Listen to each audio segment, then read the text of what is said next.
We had a chance to go to the Brady house today. I was so excited to take Craig there. The tenant that lives there is just such a neat person. It was nice. The outside looks good. The Brady house. All right. Brady bunch used to live in here? No. No? Look how big this yard is. It is nice. Lawn's kept nice. Good job, man. Yeah, it's a good Like house. the porch, too. Chloe. Hello. Hey, Crew.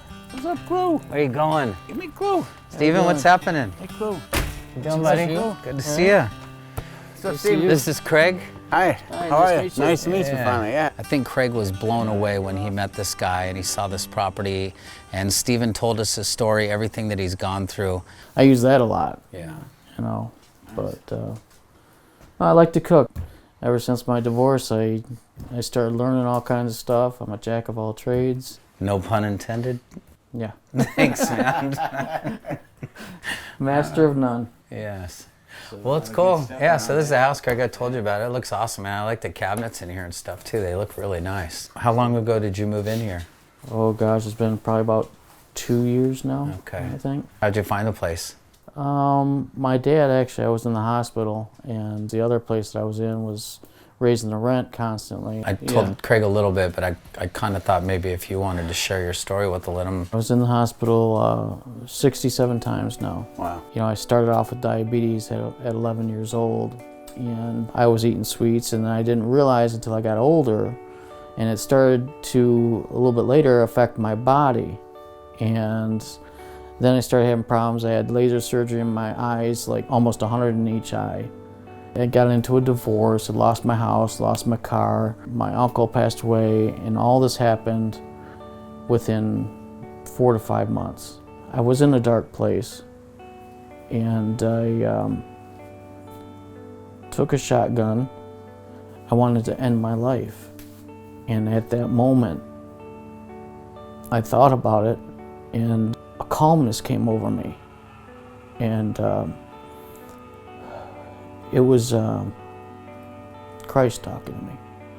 And I put the gun down, and I called my mom, and she was at my sister's, and I told them that I needed them.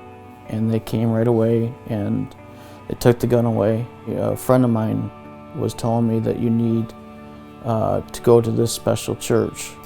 I walked in, and people were greeting me left and right. It was almost like the pastor was talking to me, that Jesus had me there for a reason, that special time, to hear that particular conversation. After that, I went home, and then things started going wrong. I had a massive heart attack, had 4 stents put in. I've had a stroke. Gosh. You were telling me you had a kidney transplant. Is that what you told me? I was on dialysis for 5 years. I had kidney failure, both kidneys. My daughter was living with me because of the divorce, but I didn't want her to see what I had to go through. I never want her to see what I had to go through. And then 5 years later, they actually ran a test to see if I was qualified for a kidney transplant. My sister went in for testing, and she qualified. She was a perfect match. Wow. And so my sister and I were under the knife at the same time. God was there for both of us. We both survived. It felt like a night and day difference. And I was able to eat and drink and stuff like that, but I had to be on a diet. It's such a strict diet, it wasn't even funny. I don't even know what kind of words to use to describe your story. It's crazy, man. And I keep going through things. At night, sometimes I'll get weak, and I'll try to reach the fridge, or I'll try to get some sugar in me. And I eat the sugar, and it's not working fast enough. I'm like, oh my gosh, what am I going to do? And I collapse. I'm just laying on the floor. And I don't know if I'm going to wake up or not. And I'm still here because God. So on the way here, I didn't tell Craig anything about you, but I did tell him that you were a comedian. So this is kind of a different side than what he was expecting on the way here. Totally. Yeah.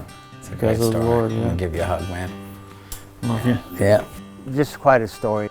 It was heart-wrenching for me to listen to it through his faith he turned things around, which is amazing. It was just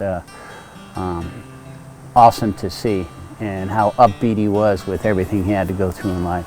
It was just remarkable.